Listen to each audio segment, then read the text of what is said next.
Well, thank you. It is great to be back, and I have to say, who knew that a discussion about the origins of the universe could pack a house? But so it's very impressive to see all of you. A huge thank you to the Academy and the Newer Foundation for making this series possible. This evening, we are delighted to kick off our new series, Beyond the Big Bang, Searching for Meaning in Contemporary Physics.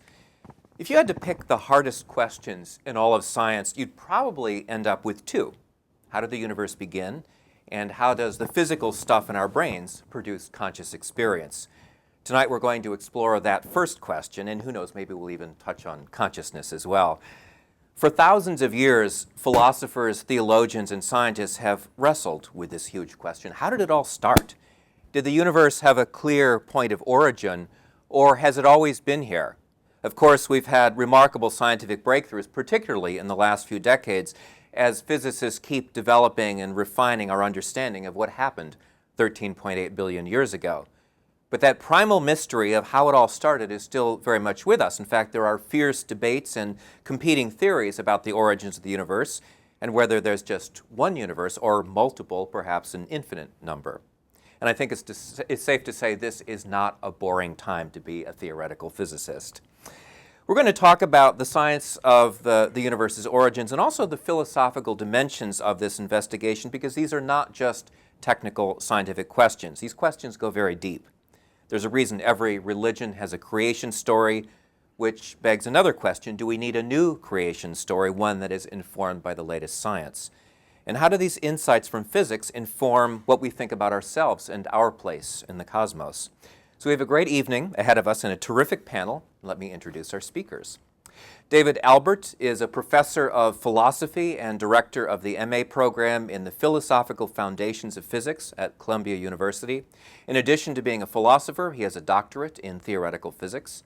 Professor Albert is the author of Time and Chance and Quantum Mechanics and Experience, as well as numerous articles on quantum mechanics. Jim Holt is a philosopher, author, and essayist. He's contributed to the New York Times, the New York Review of Books, the New Yorker, the American Scholar, and Slate. He has degrees in mathematics and was a faculty fellow in philosophy at Columbia University. He's the author of Why Does the World Exist? An Existential Detective Story. And he's now working on a book about free will, rationality, self-deception, and happiness. Neil Turok is a theoretical physicist, formerly a professor of physics at Princeton and chair of mathematical physics at Cambridge. He's now director of the Perimeter Institute for Theoretical Physics in Waterloo, Canada. Together with Stephen Hawking, Professor Turok has done groundbreaking research on the birth of inflationary universes. And with Paul Steinhardt, he developed an alternative cyclical cosmology, which is something that I am sure we will discuss this evening. So welcome, all of you. Thank you. Now, before we get into the science of the Big Bang, I think it would help to put this discussion into some historical context. So, Jim, I'm going to start with you. Why does this question of origins have such a long history? What's at stake here? Yeah, it's interesting. This year, 2014, is the tricentenary of the first posing of what's been called the primordial existential question. Why is there something rather than nothing? It was the philosopher Gottfried Wilhelm von Leibniz who posed the question in 1714 in an essay called, it was an essay on faith and reason, on grace and reason based on faith. I'm getting it wrong. Anyway, written in French, and he said, "Pourquoi il y a plutôt quelque chose que rien?" Why is there something rather than nothing? And by the next paragraph, he had answered the question. There's something rather than nothing because of God. And indeed, this is what I dare say most Americans today believe. If something like 90% of Americans are religious in a traditional way, it's not a big problem. God created the universe. Why does God exist? That's what God is in the business of doing. He's eternal. Okay, so this is very much a Judeo-Christian and Islamic idea that the universe came into existence at a finite point in the past due to the action of a creator. At the same time, there's always been a secular, more scientific view of the universe, that it's eternal. This goes back to Aristotle, to Galileo, to Einstein. The idea that the universe wasn't created, it doesn't have a finite age. It's always been there, and so the question of its origins simply doesn't arise. By the way, this is based on sort of quasi-scientific principles, the idea that matter is infinite and eternal. So if matter is here now, it's always been here. It can't be created or destroyed. This is sort of a primitive notion of mass energy conservation. So this was fine up until you could take either point of view. The universe is eternal. Why does it exist? It's just there. It's a brute fact. Or it has a finite age, and it exists because a creator made it.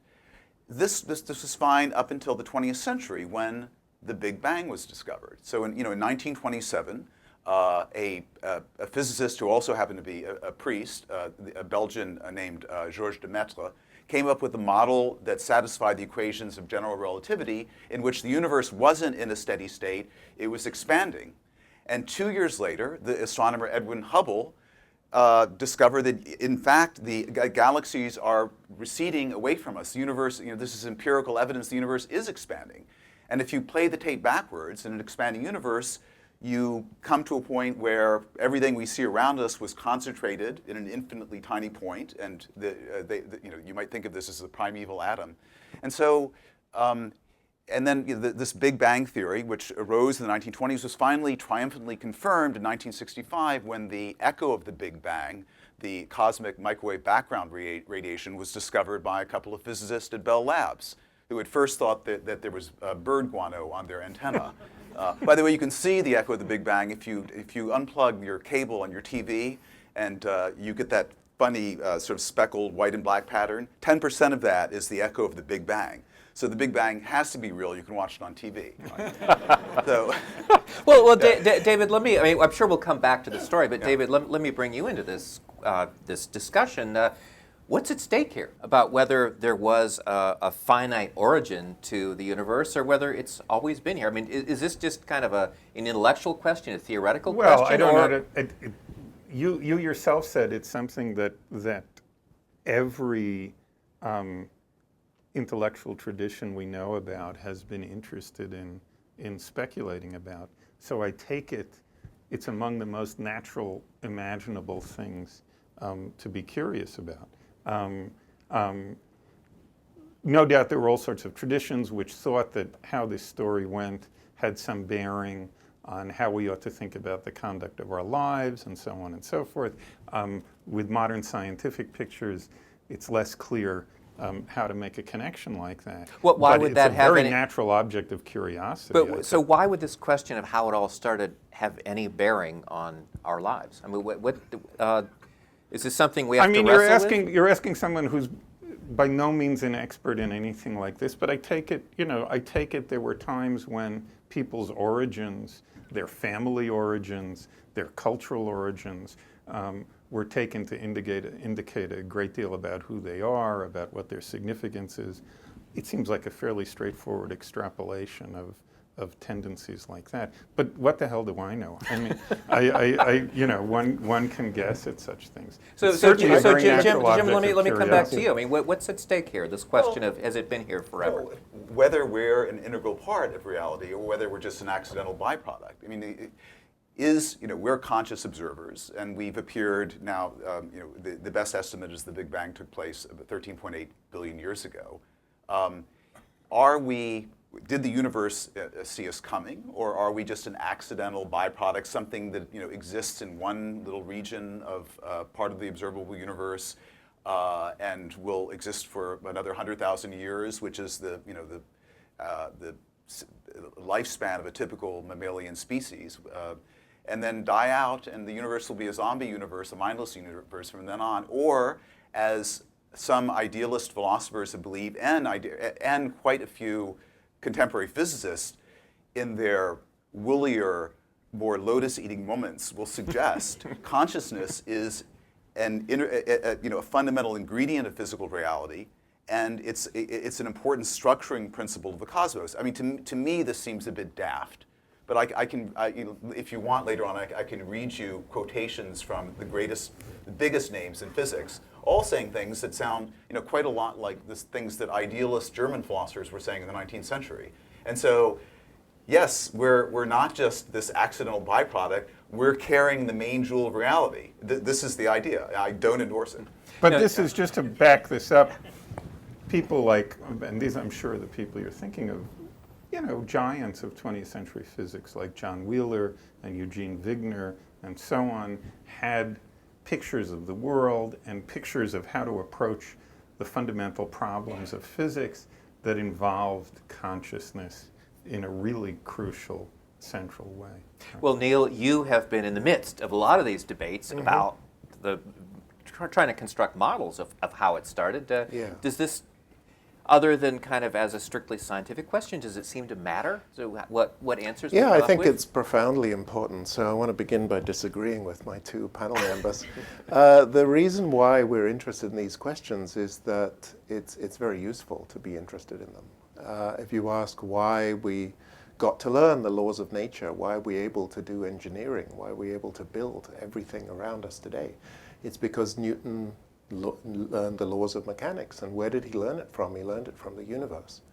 It was through observations of the solar system, remote planets, that one could see the laws of mechanics operating in their pure form. And similarly, it is through discoveries about the universe, whether it's the Higgs boson, which is the tiniest thing we've ever observed, or the whole structure of the universe as seen by the Planck satellite last year. These things are teaching us profound properties of reality, which it may be that in the future this knowledge will be useful. I mean, if the past is any guide, then the universe teaches us things. Every time we learn from it, we learn how reality works. That ultimately becomes of fundamental importance to society.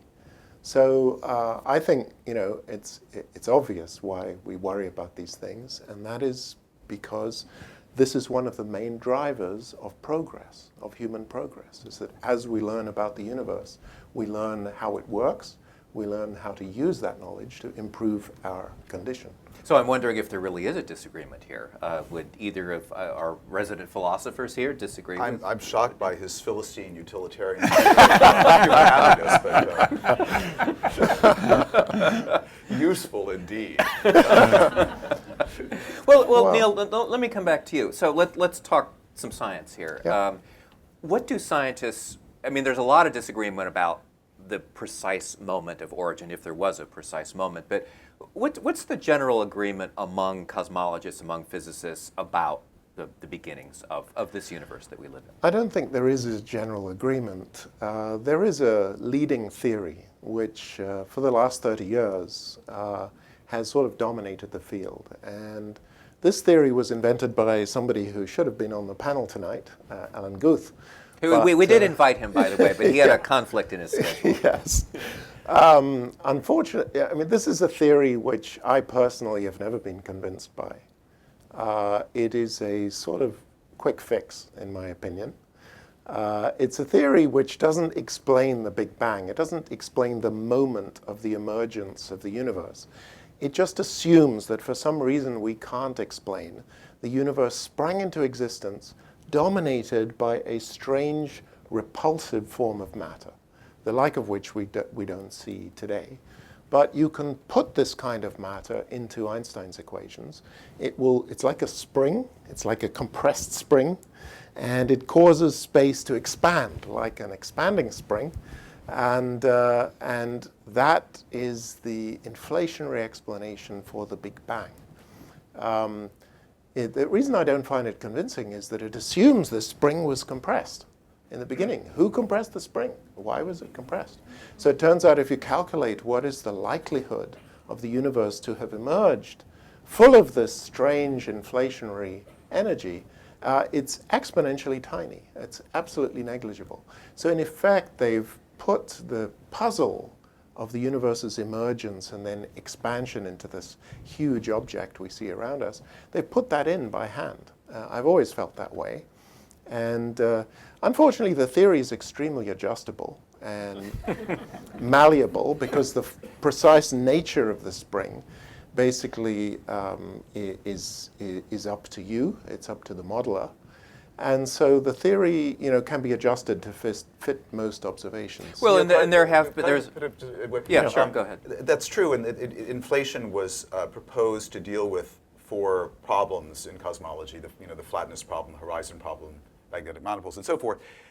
And now we know that it's not needed to solve those problems. But since it was proposed, it generated predictions that were confirmed by the observation of the cosmic, by variations in the cosmic microwave radiation. Those predictions actually predated the theory. Let me summarize it by saying that what observations have shown us is that the universe somehow managed to come out of the Big Bang in almost the simplest possible state it could.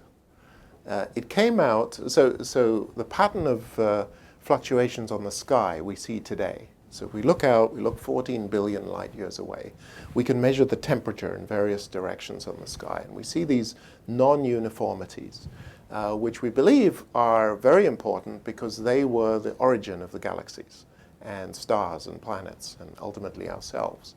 So, but the nature of these variations of temperature on the sky are incredibly simple. You can describe the whole pattern on the sky with just two numbers. There's an amplitude which tells you the level of them, and there's a slight variation with scale, and that's it. Yet in this theory of inflation, you don't have just two numbers, you have an infinity of numbers, because you have a free function, which is sort of how the spring, as it grows, how it slowly relaxes and eventually goes away, leaving the universe to expand. And so the theory is way more complicated than the observations indicate. So my conclusion from this is we need a better theory, because the great theories in physics in the past did not have this arbitrariness. Maxwell's theory of electricity and magnetism didn't add any new numbers into the game. You had measured properties of electric and magnetic charges, and out of this you predicted the speed of light.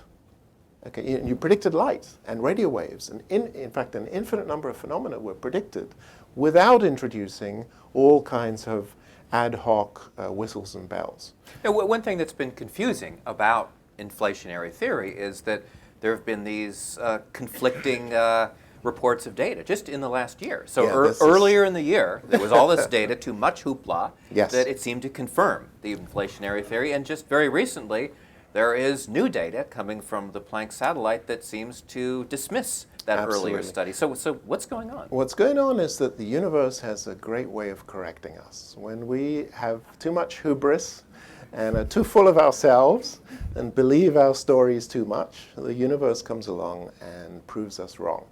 And that's what happened.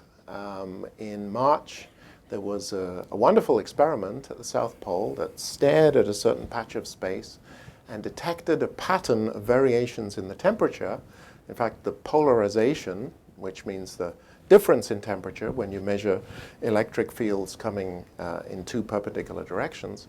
So they measured this polarization pattern, and they inferred from this that there were gravitational waves, that's variations in space and time, produced at the Big Bang.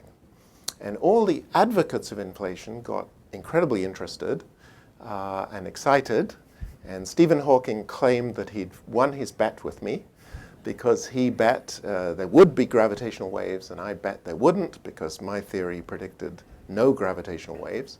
And we'd had this long-standing bet of 10 years, and finally here was the data, and there were the gravitational waves. And people talked about Nobel Prizes, and Alan Guth was destined to get his Nobel Prize, and people were remarkably uncritical. I couldn't believe it. I saw the paper.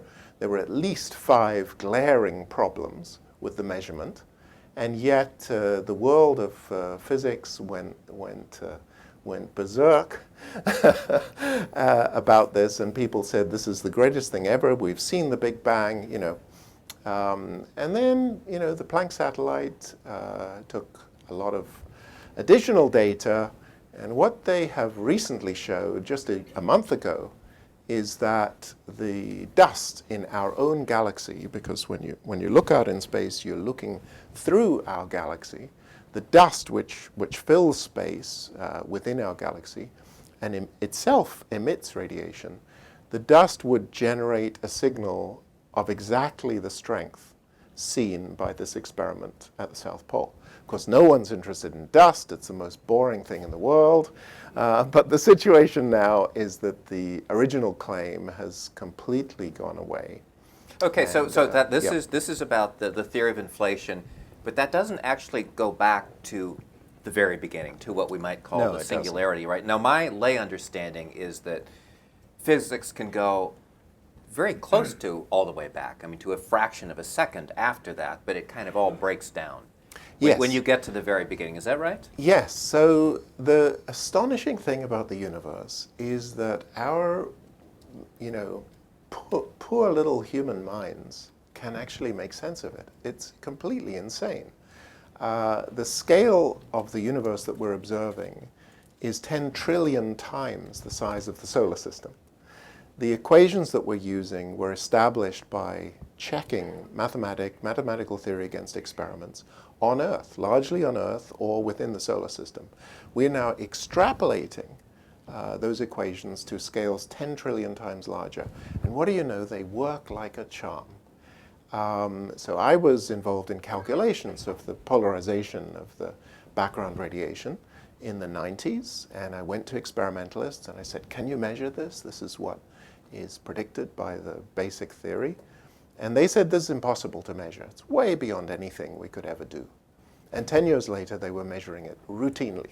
Okay, so that's the history of the field, is that these mathematical ideas and theories, sooner or later, the experimental technology exists to check the theories, and then we discover what's really going on. But don't we want to get back to that first moment? I mean, isn't that the thing that we're all fascinated by? And can science actually tell us anything about what we commonly call the Big Bang? If anyone told you, 20 years ago or even 10 years ago, that we might have an experiment that would take us back to a billionth of a billionth of a billionth of a thousandth of a second after the Big Bang, everyone would have laughed. And yet that is exactly what this bicep experiment was claiming to do, and it still may be possible. So I don't think we know. What we've learned is that the human mind has this incredible capacity to understand nature. We don't know why we're able to do it, but we know it's profoundly important. And who's to say we won't solve the question of what happened at the Big Bang? Well, let me bring our philosophers back into the question here. And Jim, you wrote a book on whether something can come from nothing. You talked to a lot of scientists about this question. What about this whole business of, can we go all the way back to that moment of creation? The first point I would make is that we're speaking somewhat cavalierly about the Big Bang as the origin of everything.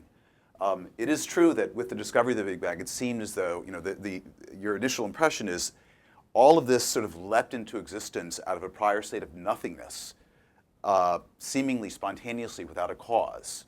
The Big Bang, 13.8 billion years ago, was the beginning of everything. I would say now the consensus among cosmologists and physicists, including Neil, is that the Big Bang wasn't the beginning of everything. It was just a local event in a larger reality. Either, this is not Neil's model, one model is the inflationary multiverse, this eternally inflating multiverse in which Big Bangs are happening all the time. They've been happening all the way infinitely far back into the past and will continue. So our universe that was born, ours, the mechanism is always going on. And so our 13.8 billion year old universe is just one of many. Precise, yeah, right. And this is nice because if you're worried about origins, this sidesteps the problem. There is no origin. It's eternal again. The Einstein's dream is restored, and you can still ask the question: why does reality take this form of a big, sort of frothing, inflating multiverse, giving rise to bubble universes from all eternally? That's an interesting question. Why reality should take that form? So it doesn't dispel the mystery of existence, but it gets rid of the question: how did the whole show get started? Well, I mean, it still begs the question: how did our particular universe, the one that started 13.8 billion years ago, how did that start? I mean, even if something else preceded what it. Jim is saying is, I think that there is So you may have all sorts of scientific accounts of that involving something preceding the Big Bang or the Big Bang occurring, as Jim was saying, in some larger arena or something like that. What none of this seems directed at eventually bearing on. And what I don't see how it could eventually be directed at bearing on are questions like the one Jim was alluding to a minute ago, why there's something rather than nothing, or how it is that something that's in some genuinely philosophically interesting sense, nothing produces something. None of the models we're talking about, it seems to me, are purporting to bear on this question. I mean, there are people who talk about these things irresponsibly as if they do bear on this question, but I don't think,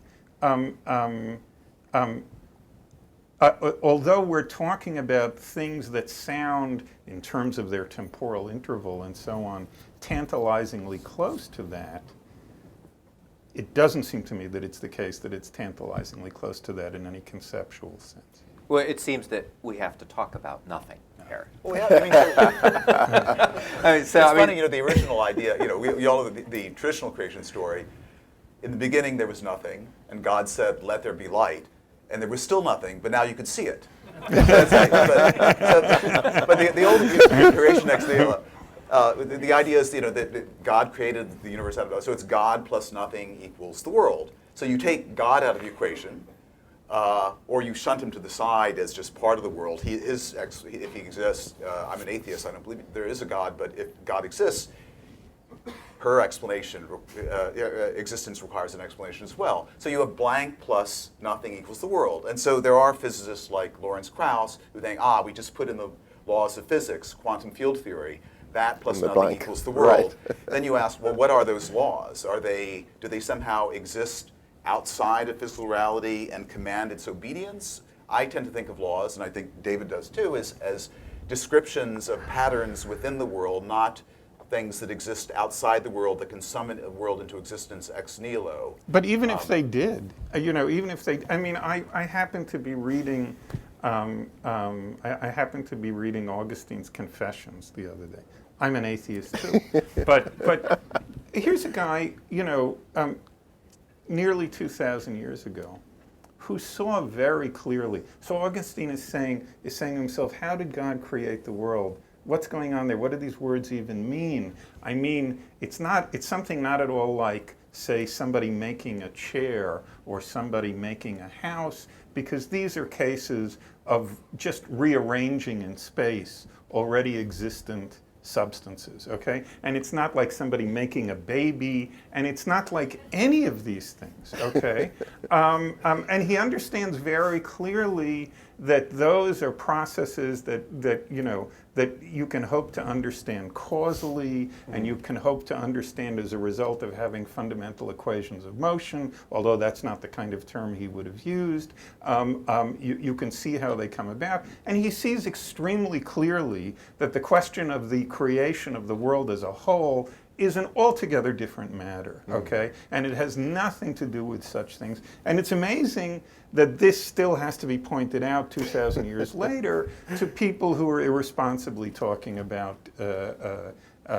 results of modern cosmology. Yeah, it seems to me he sees that very clearly. He ends up saying,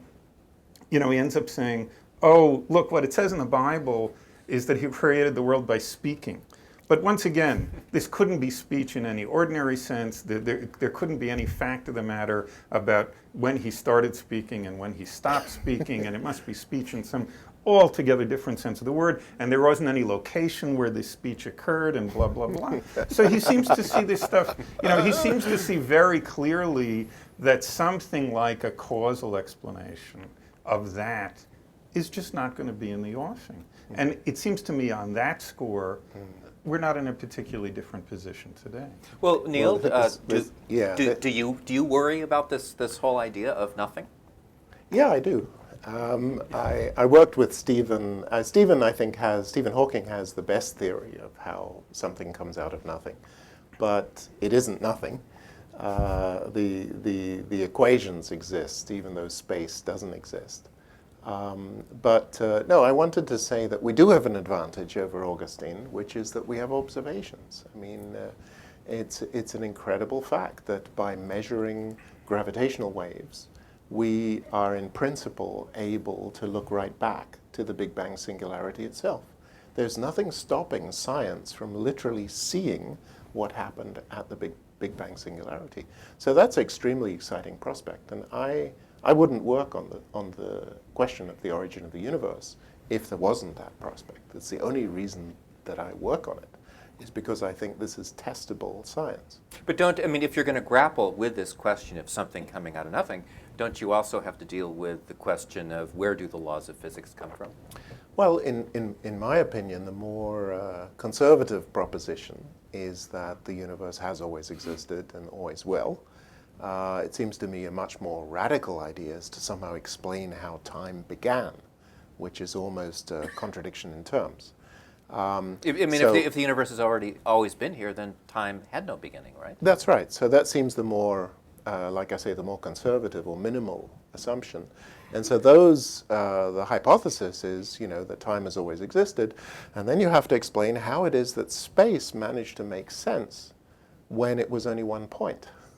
When all of space was at a point. That's the Big Bang singularity.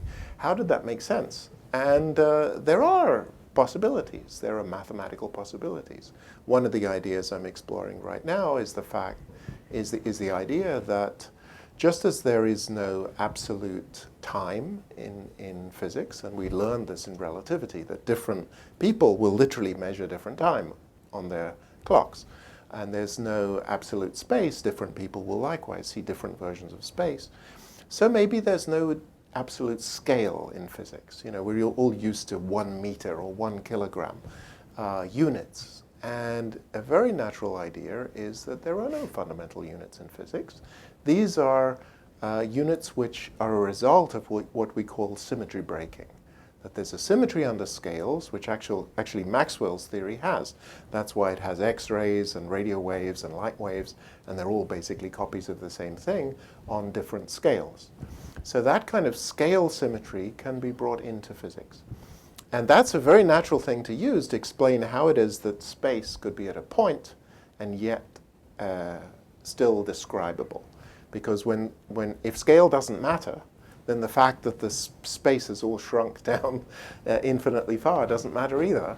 And our equations can still be perfectly valid. So I'm trying to give a glimpse of mathematical approaches to handling this problem, which I believe are very promising in sort of mathematical theory terms, but also experimentally testable. Well, Jim, I want to come back to you because you wrote a whole book on this question of. I want to know what you concluded. What was the answer about something coming from nothing?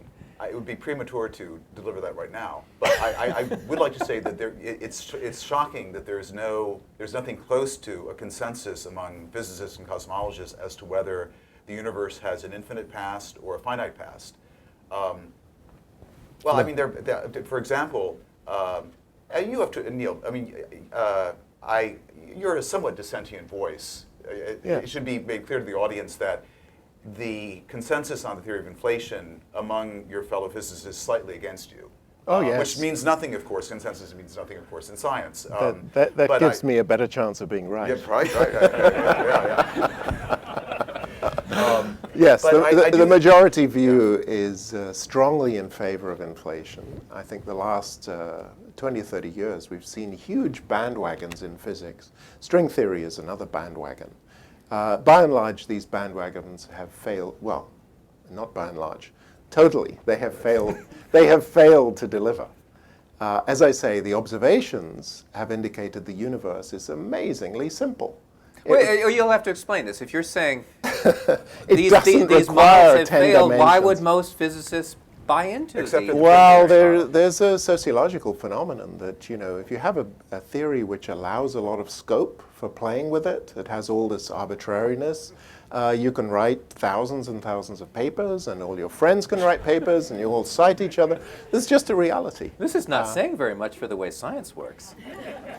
People do what they can, and I think it's understandable. But at some point, you've got to stand back from this, endless production of scientific papers and so on and say, are we really heading towards a discovery here? Or we're just recycling the same old ideas with very minor tweaks? And I'm afraid there's much too much of the latter. Well, one thing that's been very striking to me as an outsider watching some of these discussions in theoretical physics is that the multiverse is very popular these days. I mean, my sense is that, I don't know what the percentages would be, but a fairly high percentage of theoretical physicists would say, yes, there is a multiverse here, whereas my sense is that 10 or 20 years ago, that was largely a fringe idea. Well, as I say, I draw great optimism from that fact. I think people, the majority of the theoretical physics community, are very confused.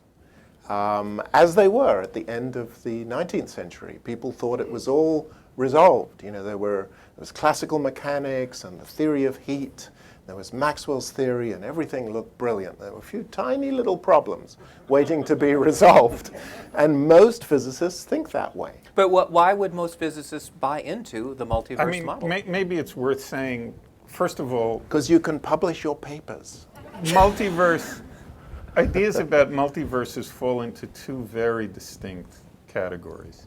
There's one that has to do with solving a foundational problem in quantum mechanics, the so-called measurement problem in quantum mechanics, and this is the Everettian so-called many worlds theory, now referred to as a multiverse theory. I think there's a pretty straightforward explanation of why lots of theoretical physicists got interested in that. This is the idea that every time we're confronted with a choice, right, it's sort of the universe splits off That's into two correct. ways, and so That's there are correct. these infinite numbers of parallel universes. That's correct. And it wasn't until recently that we had any kind of data which made it responsible even to begin to speculate about sufficiently early eras of cosmic evolution that quantum mechanics was going to get seriously involved.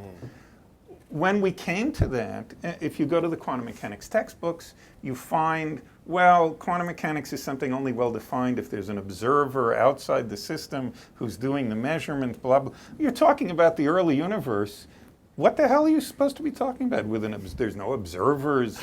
We'd better find a way of talking about quantum mechanics. Lots of people thought that doesn't involve in some crucial way a cut between the observer and what's observed. And this is the way standard presentations of quantum mechanics had looked. So there was, for the first time, serious interest in coming to grips with some idea of what's now called quantum mechanics without an observer, or some serious solution to the measurement problem.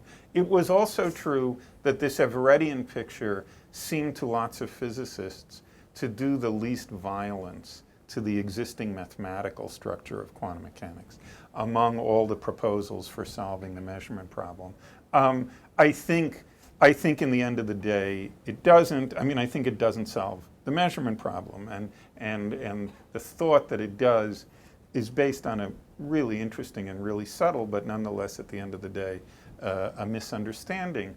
But it's not mysterious that people got interested in that sort of multiverse. Then there's a quite different idea of a multiverse, which is also quantum mechanical in origin, but which is specifically tied to inflationary cosmological models. And it just, the arguments were presented that if you follow the logic of these inflationary models, they're going to be boiling off billions and billions of these universes rather than just one. Once again, this has to do with quantum mechanical sorts of tunneling phenomena, because you can't, there's this hill that universes roll, this potential hill that they roll down in order to get born, and quantum mechanical wave functions are necessarily going to spread out, and so that being born is going to occur at lots of different times, blah, blah, blah. Anyway, then recently, there's an appearance of lots of papers with the theme that these two different kinds of multiverse pictures are actually closely connected with one another. In my view, this is piling more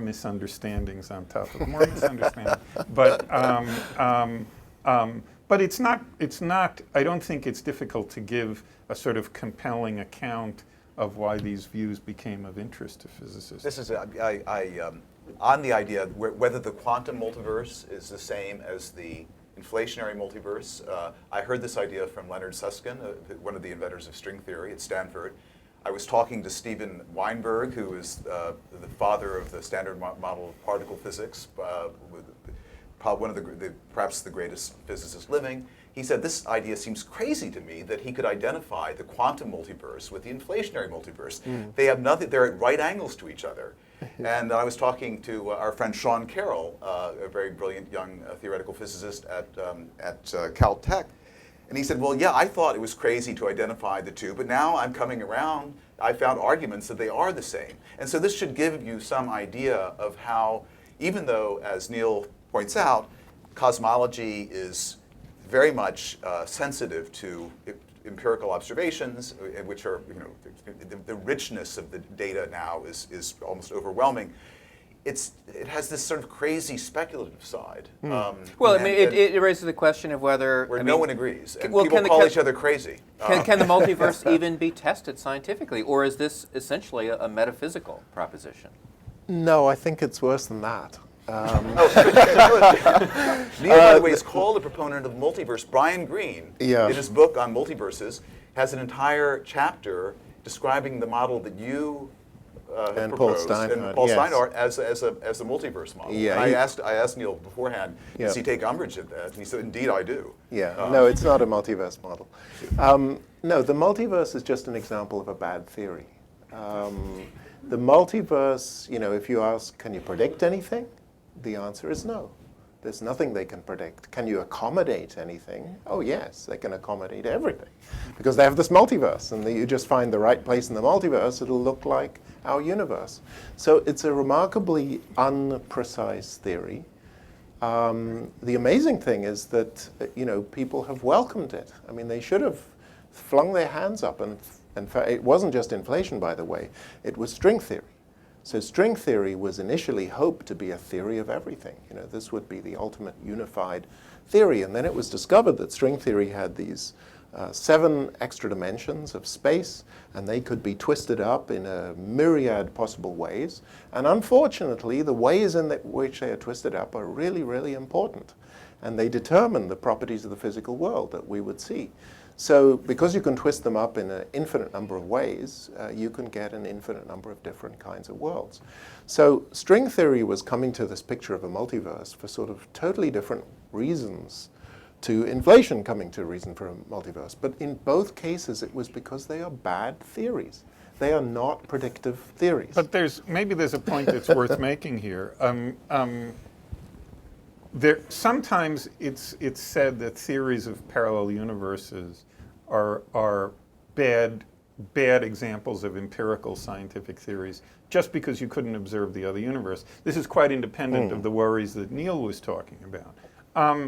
But I'm not sure I see what the argument is there. That is, it could perfectly well be the case. It isn't the case of the theories that Neil is talking about, but it perfectly well imaginably be the case that we can see phenomena here, that have the feature that by far the best and simplest explanation we're able to produce of them entails the existence of other universes. So if 95% of the theory works, then the other 5%... That's right. And in that sense, one can perfectly well imagine being in a position where one can say, we have good empirical reasons for believing in the existence of other parallel universes. It doesn't have to do with directly observing those universes, but it might have to do with observing features of our universe which can only be successfully accounted for by theories which entail the existence of these other ones. So, I think quantum mechanics has that character, that it seems to talk about this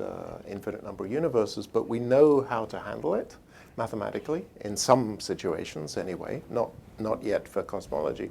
But in some situations we know how to handle it, we know how to get precise predictions, and they make perfect sense, even though we didn't observe most of the possible universes. So No, there's, no, there's Neil, no Neil, problem with that. We've alluded to the theory that you have, that Yeah. there's some sort of a cyclical phenomenon going on. Can you briefly explain your theory? Well, to be honest, we invented our theory really to correct the bandwagon, the inflationary bandwagon. So, you know, I was dismayed that the majority of the world's cosmologists and theoretical physicists had bought into this model, which seemed to me very ill-founded.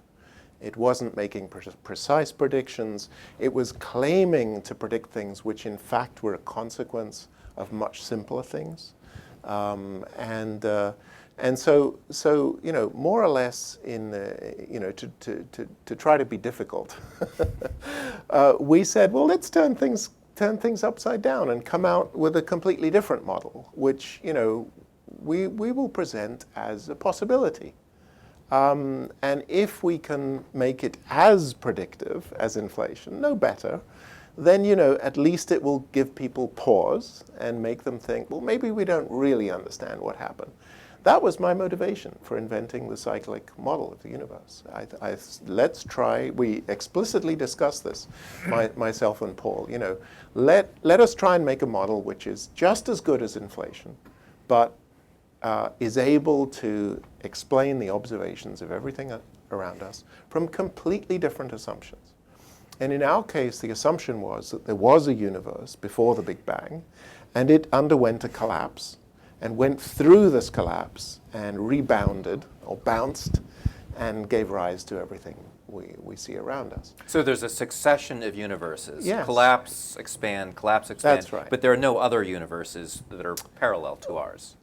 No, I mean, it's a quantum theory, so it does involve quantum parallel universes for sure.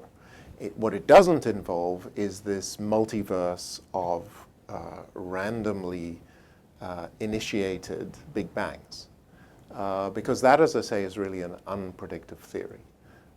We were trying to make a predictive theory. I mean, I should say our theory is very much put up as a rival, a competitor. What's really dramatic over the last 3 years are the observations. We've discovered at the Large Hadron Collider that there is a Higgs boson. But all of the predictions of supersymmetry and supersymmetric particles, which are associated with string theory, all of those have not proven correct. There are no other particles so far. And so all the most famous particle physicists, like Steven Weinberg, who were confidently predicting that Large Hadron Collider would see supersymmetric particles, have so far got egg on their face. Nature has somehow found a simpler way. And it's a way which is so simple that we can't yet make sense of it. Nature's found out a way of just having one Higgs boson and nothing else along with it. And then comes the Planck satellite. And again, there was this plethora of theoretical models which could predict almost any pattern on the sky you could imagine. And the Planck satellite measured the pattern last year, and they found out it's the simplest possible pattern, just describable in 2 numbers. And the universe is telling us it is simple. It is astonishingly simple. And yet here we are with thousands of physicists worrying about a multiverse of infinitely complex universes which we can't see, and so on and so forth. I think it's great because they're all on the wrong lines. And all these very, very smart people are distracted with a lot of confusing ideas. Whereas I think that I personally believe we are on the threshold of something really fundamental, which is that we now have the clues. What we need are the theoretical ideas which will resolve these conundra of what is the dark energy, which dominates our universe. It's deeply paradoxical. How does the Higgs fit into this? We know that if the Large Hadron Collider measurements are correct, then our vacuum, the vacuum we live in, empty space, is unstable. And it's going to decay in the future. Where is it going to go? This is an experimentally, based inference. Again, I think it's a vital clue. The one thing I have to ask the three of you, because I have both scientists and philosophers on this panel, is I have to ask about why so many physicists are bashing philosophers these days. So to give you a few examples, Stephen Hawking in his last book said that philosophy is dead because it hasn't kept up with developments in physics. Lawrence Krauss and Neil deGrasse Tyson, other high-profile physicists, have made very cutting remarks about philosophy, especially philosophy of science. And basically they say this is, just sort of, it's not dealing with the real world. Right. And David, you have been in the middle of this debate. Why is there this tension between philosophy and physics? I'm not sure I know what to say about that. I mean, there is, there have been instances for a while where philosophers are pointing out to physicists in one way or another that they're not doing their jobs properly.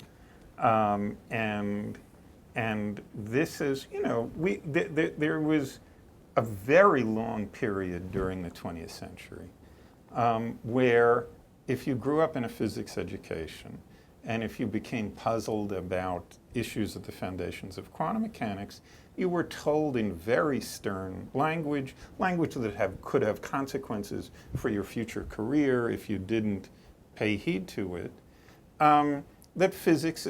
Nowadays we know that physics is not about what the world is like. Physics is about the business of predicting the positions of pointers on measuring instruments and so on and so forth. And if you said something like, okay, so which department should I go to if I want to find out what the world is like? Because I thought that's what physicists were doing. This would be diagnosed as a worrisome sign of intellectual immaturity and so on and so forth.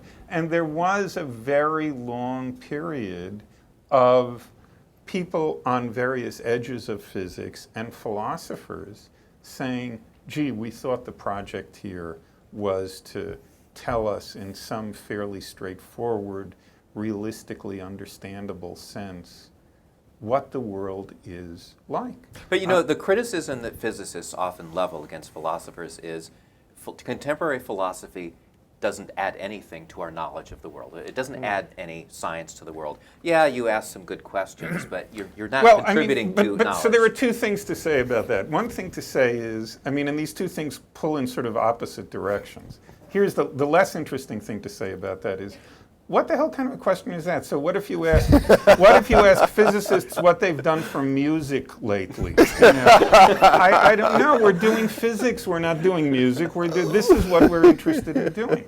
But there's a more serious thing to say, which is that what's been interesting for many, many years, going back at least to the scientific revolution, is that there has been a boundary between physics and philosophy across which they're yelling at each other and accusing each other of things and asking each other very interesting questions, which has been enormously productive.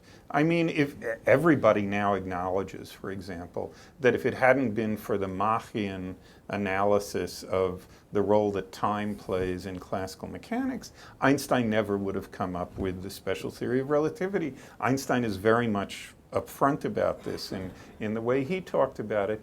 And more recently, I think it's fair to say that all sorts of developments that have come very much into the mainstream of physics, like the whole field of quantum computation, for example, was as a historical matter a fairly direct spin-off of people, mostly people in the philosophy community or close to the philosophy community, thinking about issues about how to solve the measurement problem and these issues we were talking about with Everettian interpretations of quantum mechanics and so on and so forth. So,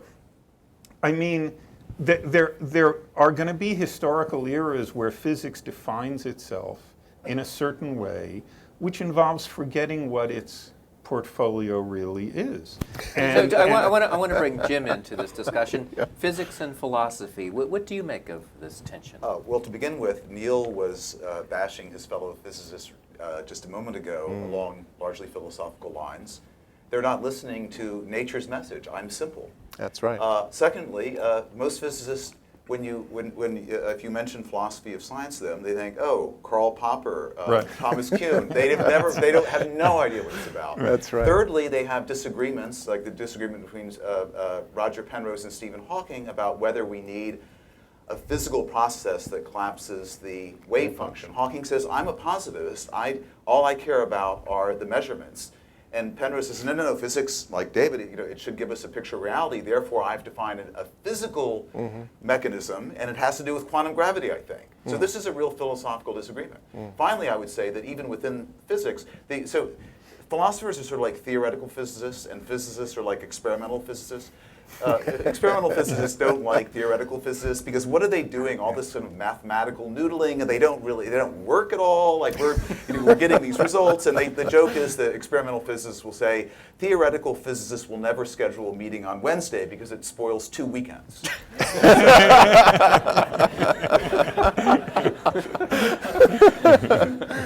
Yeah. We are going to go to the audience in just a moment with your questions. Before we do that, I have one last question for each of you.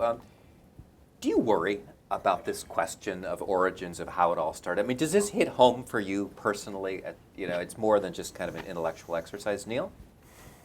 Yeah, I think it relates to why we're here. I think being alive is a miracle. I'm not religious, but I know many religious people, and I have great respect for many of them.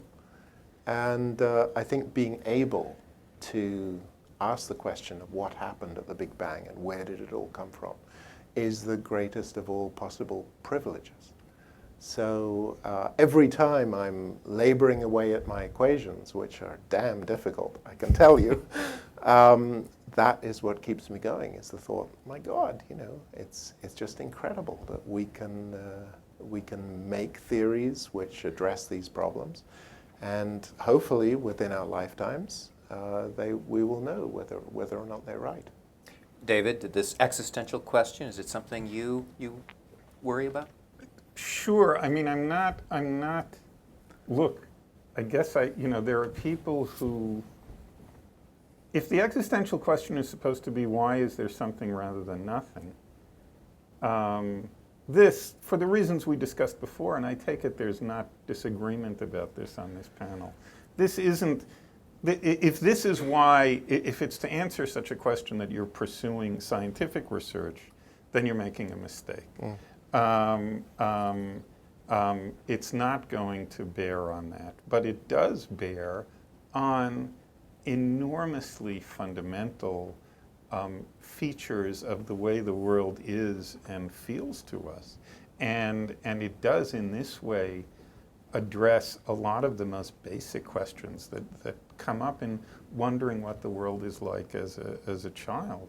And yeah, sure, there wouldn't be, if you're in this for the money, it's a bad way to go. Bad choice. Yeah. Jim, what about you? Well, suppose the optimists are correct and the final theory, the so-called theory of everything, is just over the horizon, where it always is.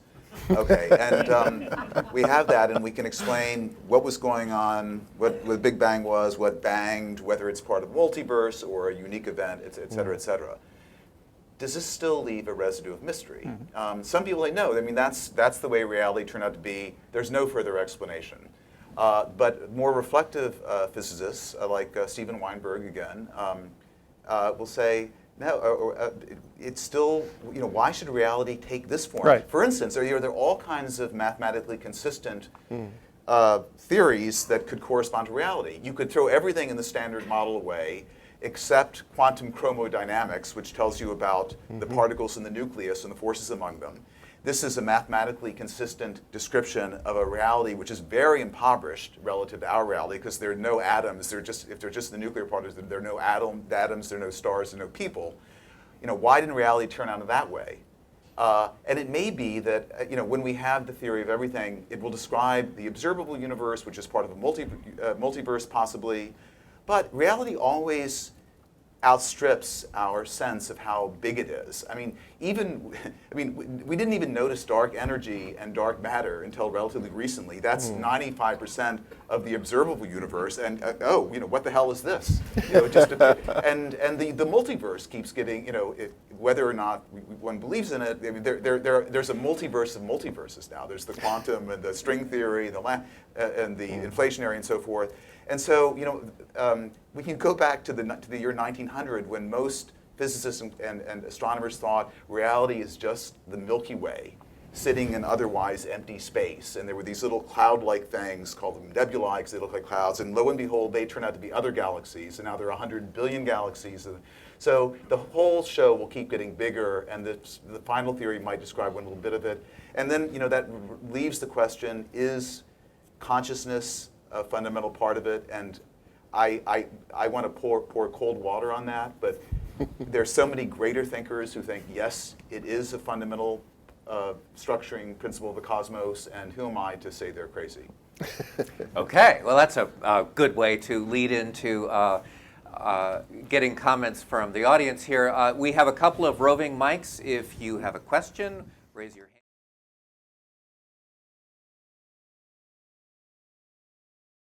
hand. It's a very strange thing, and I've been fortunate to work with a number of great physicists, including Stephen Hawking, and so I think I can sort of speak on behalf of others as well, that when you're playing with these equations and these concepts, you develop a sense of whether they're working or not, and it's what you might describe as, when you're fixing an engine or manipulating something, and if the fundamental principles are wrong, I mean, whatever you do, it's not going to work. And you try it this way and that way and the other way, and it falls apart. But on the other hand, if you are on the right lines, there is you gain a sense of this, that I mean, the way theoretical physics works is the problem is always ill-defined in the beginning, okay? It's not like you know what problem you're trying to solve. You simply follow your nose, and you're guided by insights you get from Einstein's theory of gravity or from quantum mechanics. But you should never stop just because it's difficult. You have to, you try various avenues. I'm not explaining this very clearly, but you try various avenues, and when one of them seems to be working, you follow it and see how far you can take it. And from experience of theoretical physics, I mean, a classic example is this theory of renormalization, it's called. It's a way of dealing with infinities. It was invented as a kludge, I mean, just as a quick fix, because you did these calculations and they gave you a ridiculous answer, but you knew that there were many aspects of this theory were correct. So then people figured out how to sort of hide the infinities in certain things you could never see. And it started out as sort of quick fix, but then people found actually it worked rather well. And over sort of 50 years, what was a quick fix became absolutely fundamental. And then more recently, superstring theory, whose big selling point initially was that it had no infinities, it was discovered that that was just another manifestation of the old-fashioned field theory that's full of infinities. And people now realize that this way of dealing with infinities is in fact very beautiful, very fundamental to the whole thing. So the answer is that theoretical physicists who are doing their job are very flexible and not too rigid, but they have to have a nose for what looks like the right direction. So it's a sense of taste, it's a sense of what's working, what isn't working. It's very hard to explain, but when it works, there is nothing like it. When Maxwell discovered the right equations, I mean, these were in many ways immutable. He'd written down these equations. You couldn't change them. There was an internal logic that just determined everything. And for that reason, they've survived even to today. And they founded, the theory of the nuclear forces and of radioactivity is founded on Maxwell's discovery, sort of outcomes he would never have foreseen. So, and there have been similar advances, like Dirac's theory of the electron, has a similar quality. Once you see it, once it works, it's profoundly fruitful. So that's what we're always looking for, is this sort of clarity of ideas, which will then be endlessly fruitful in the ways that has happened in the past. And basically my point in the current era is that physicists have settled for less than that. They've settled for theories which do not, which have sort of exploded in this multiverse of disasters, and they've said, oh well, that's the best we can do, and that's good enough. And no, it's not good enough. I mean, this is the most fundamental of all sciences, and it needs to find the truth. It needs to find the answers, and when we see it, we know it.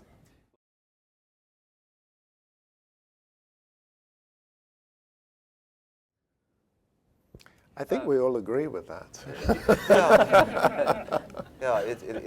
The question is why other people don't agree with that. No, to some extent it comes down to having a sort of quasi-religious temperament. You know, the great philosopher, two of the greatest philosophers of the 20th century, Ludwig Wittgenstein, the most important in the English-speaking world, and Martin Heidegger, most important in continental Europe, were both quite obsessed with this question. And Wittgenstein was just astonished, the miracle that that it's not, he said, it's in the Tractatus proposition 6.44, the mystical is not how the world is, but that the world exists. And he was always talking about his astonishment that there should be a world.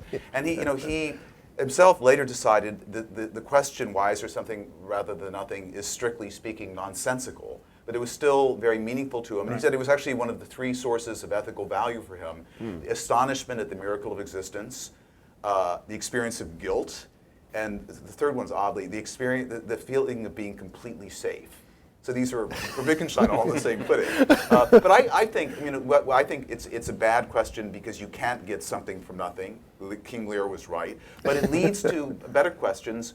Why does reality take the most general form that it does? And once we have the final theory, is there anything further we can say about why the final theory describes this reality rather than some radically different sort of reality?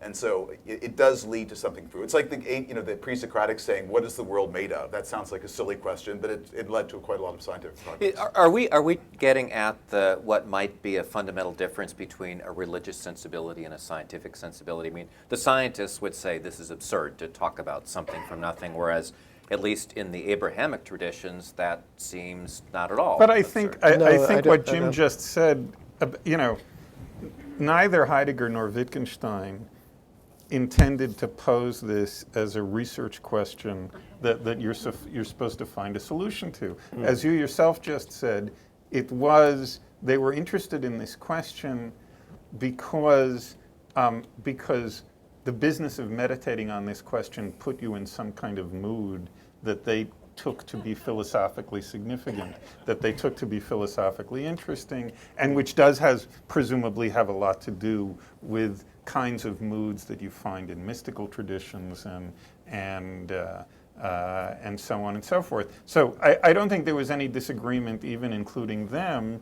that this is a bad topic for a sort of research project. That's not what's going on. We have to get the message to Lawrence Krauss. Right. That's right.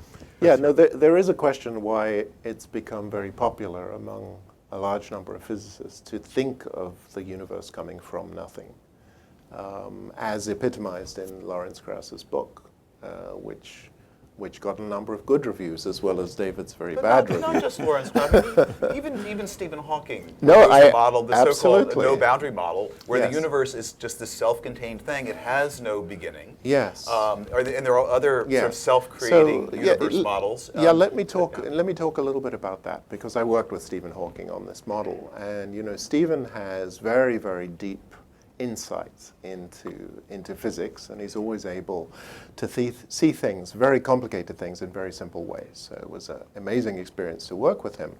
And he had this proposal for how the universe begins, called the no boundary proposal. And roughly speaking, you trace the Big Bang, if this is time, you trace it back in time, and then you sort of smooth it off at the beginning. You round it out so it doesn't have a singularity. The way he formulated it, it's a very beautiful proposal, mathematically, very beautiful, and it has actually been useful in a lot of mathematical physics explorations. So I began working on this idea with him. I mean, I have an open mind. I don't mind if the universe begins from nothing or if there was a universe before. To me, this is science should just investigate both possibilities, and we need to find out which one is right. So that was the spirit in which I started working with him. And the following paradox arose, which is if you assume his mathematical way of beginning the universe, and actually what it amounts to is sort of turning time into space. That you see time is something which just marches along. And if you take it seriously, you can't begin time. That doesn't really mean anything to say time has a beginning, because you'd have to have something which started time, and how would the something work? So what Hawking does is mathematically is able to transmute time into space. And we all know if we've got a sharp object like a cone, which has a point, that you can just smooth it off. And essentially that's what he does. He turns time into space and then he rounds it off smoothly. And mathematically that's rather a nice thing to do. So I started to work on this with him, and literally this is a universe which doesn't have a beginning because it's smoothed off, and it's hard to say where the beginning is. And you follow through the logic and you discover that the most probable universe predicted by this proposal turns out to be empty. Okay? It's a universe which has nothing in it. It has space and it has time, but doesn't have any matter in it. It's literally an empty universe. So that was the conclusion of my work with Stephen, and I felt this wasn't a very successful outcome. Now Stephen continued to work on it, and he continues to work on it, and he wanted to rescue it by saying, so he agrees that that is the most probable universe, is an empty universe. However, he says, there are no people in it to observe it. Okay, so if you require that we are there in the universe, maybe that forces the universe to begin with more matter, in particular with this inflationary stuff, which will drive its expansion and make the Big Bang and so on, make the radiation and matter and so on. And for me, that's a losing battle. That either you have a theory which sort of is close to working, or you have a theory that is so far off, that in desperation you say, oh, well, it's only our presence that rescues it. I'm sorry, this is the tail wagging the dog. The universe is a lot bigger than us, and like I say, it is stunningly simple, and that simplicity is not necessary for our existence. The simplicity is a clue that something else is going on. We are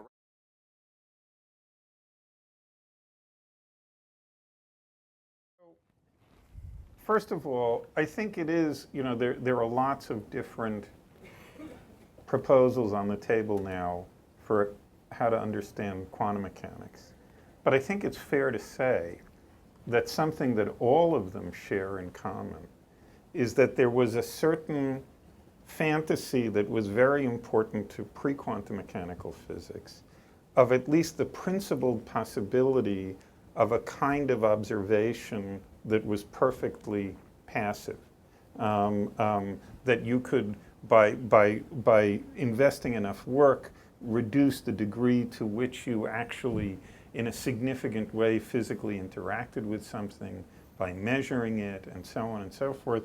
Something that's happened as a result of quantum mechanics that it doesn't look likely is ever going to be reversed, because it's common to all ways of understanding quantum mechanics that I know of, that observation is a sort of irreducibly violent process.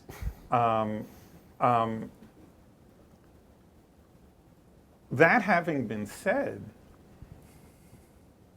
it doesn't, that discovery, I think, or one way of telling the story is that discovery produced all kinds of further extrapolations, which turned out to be radically unjustified, about the about the impossibility of constructing a sort of old-fashioned, scientifically realist picture of what was going on in the world. And subsequent developments have shown that that's not right. There is this fact about observation. There is this fact about making measurements that in the typical case, you're not going to be able to reduce the disturbance to zero, but the disturbance is something you can understand in qualitative detail. The disturbance is something that you can account for as part of a thoroughly objective, realistic picture of what's going on in these situations. So as I say, as a historical matter, this was extrapolated way, way beyond what was warranted by the actual situation, and people came up with all kinds of goofy, quasi-mystical sounding attitudes. As Right. a I mean, result of it. sort of the idea that somehow through the act of observation we're creating reality. Or something like that. You know, what we are doing is, it's true that you can only become sensually aware of stuff if in one way or another you knock into it, okay? You might think that with enough work, the knocking can be made as gentle as you would like, and it turns out to be a surprise, but something that's true, that there are all kinds of circumstances in which the knocking can't be made as gentle as you like. And that's a fact about the way the world is, but it is, as it were, a thoroughly understandable, mechanical fact about the way the world is. And it was often interpreted to be something much more than Much that. more. I'll give you an example. So, And we're running short of time, so a quick example. I used to teach at Princeton, and I had lunch with John Wheeler one day, who's one of the all-time greats in 20th century physics. And he didn't like inflation very much because he didn't accept its explanation for why the universe is so flat and space is not curved. And so I said to him, well, why do you think it's flat? And he said, oh, it's because of an observation somebody will make 2 billion years from now. There's one thing I can't resist adding here if we're near the end. There's the best joke I know about why there's something rather than nothing is due to Sidney Morgenbesser, who lots of people might here remember and who was a big fixture in New York philosophy for many, many years. And Sidney famously said in response to the question of why there's something rather than nothing, that it's because if there was nothing, you'd still complain. I wish we had more time, but we don't. Thank you so much, all of you who came. Thank you to our wonderful panelists.